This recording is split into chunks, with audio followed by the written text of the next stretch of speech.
من قرآن کریم نے پہلی ہی شروع میں ذالکل کتاب کہا تھا. اس کو کتاب، دنیا کی کوئی کتاب ایسی ہے کہ جس کی زبان آپ نہ جانتے ہوں اور کتاب پڑھتے چلے جاتے ہیں؟ کوئی کتاب آپ بتا دیجیے. زبان نہ جاننا تو ایک طرف، فرض کرو زبان جانتے بھی ہوں اور وہ کتاب کی زبان ذرا مشکل ہو تو آپ ایک آدھ صفحہ پڑھ کے کہہ دیتے ہیں کہ نہیں صاحب میری سمجھ میں نہیں آتی. آپ کتاب پڑھتے ہیں تاکہ سمجھ لیں اس کو. خدا نے بار بار کہا ہے کہ ہم نے اس کو لسان عربی مبین میں واضح طور پر اس کو بیان کیا، لعلکم تعقلون، تاکہ تم سمجھ سکو. کتاب کو اگر سمجھ کے پڑھ لیا جاتا عزیزان من تو نہ ملوکیت باقی رہتی، نہ سرمایہ داری باقی رہتی، نہ مذہبی پیشوائیت باقی رہتی. سازش یہ کی گئی کہ سمجھنے کی بات یہ ہے نہیں، بغیر سمجھنے کے، بغیر مفہوم جاننے کے ان کے الفاظ کا دہرا دینا جو ہے اس سے نیکیاں مل جاتی. ایسا چکر دیا کہ کتاب کا سمجھنا جو تھا، سمجھنا کتاب کا بے معنی ہو گیا. بغیر سمجھے ہوئے اس کے الفاظ کا دہرا دینا عین مقصود یہ رہ گیا.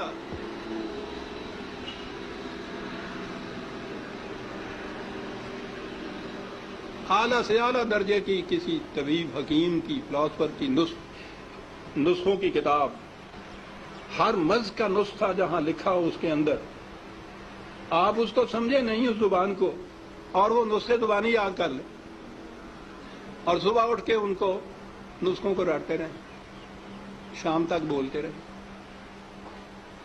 کچھ پتہ نہ ہو آپ کو کہ سونف کسے کہتے ہیں، ترنجبین کیا ہوتی ہے، اور پڑھتے چلیں. کیا مرض کی شفا مل جائے گی اس طرح سے؟ اس کتاب کا مصرف مقصد پورا ہو جائے گا؟ میں نے کہا ہے ابھی کہ ہے کوئی دنیا میں اور کتاب جس کے ساتھ یہ کچھ آپ کرتے ہوں؟ عزیزان من، اس کتاب عظیم نے کیا لیا ہے کہ ہم اس کے ساتھ یہ کرتے ہیں جو کسی کتاب کے ساتھ نہیں کرتے. یہ سب اس لیے کہ یہ سمجھ میں نہ آ جائے، کہیں ہو نہ جائے آشکارا شرع پیغمبر. کہیں یہ آج ہی کی سازش نہیں ہے، شروع سے چلی آ رہی ہے. یہ لگا دو اس لائن کے اوپر کہ دہراتے جاؤ اس کو ساتھ بغیر سمجھے. نہ وہ آگے جو امام کھڑا ہوتا ہے حافظ، اس کو پتا ہوتا ہے میں کیا لفظ دہرا رہا ہوں، نہ یہ سننے والوں کو پتا ہوتا ہے کہ یہ الفاظ کیا معنی رکھتے ہیں. دونوں ہی مطمئن ہوتے ہیں کہ ثواب حاصل ہوتا ہے. اس کتاب کے ساتھ کیا کی تو ہم میں اور ان میں کیا فرق ہے جن کے پاس وہ کتاب نہیں ہے؟ فرق یہ ہے کہ ہم دوہرے مجرم ہیں. ہے بھی کتاب، اور کتاب کو اتنا، اس کو پڑھنا تو کہیں گے نہیں، پڑھنا تو پھر بھی وہ ناظرہ پڑھا جاتا ہے جو دہراتے ہیں. ناظرہ پڑھنا بھی تو یہی ہوتا ہے، الفاظ ہی ہوتے ہیں جن کو دہراتے ہیں ہم. یہ کتاب ہدایت تھی، یہ وہ نقشے اس میں دیے ہوئے تھے کہ فلاں دوراہے پہ پہنچو تو دائیں کی طرف مڑ جاؤ تو اس طرف جاؤ گے، بائیں کی طرف کا راستہ اس طرف چلا جائے گا. نہیں سمجھتے اس کو. ہر مرض کی شفا تھی اس میں، دہرائے چلے جا رہے ہیں.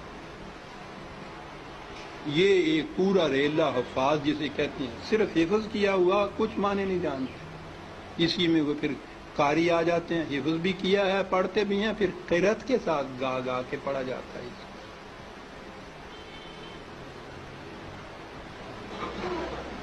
قانون کی کتاب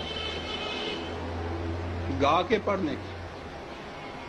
قرآن میں یہ لکھا ہوا ہے کہ چوری کرنے والا عورت ہو، چوری کرنے والی ہو، جرم کے عوض میں اس کے ساتھ یہ سزا اس کو دو. اب اس کو آپ گاتے چلے جائیے قانون کو.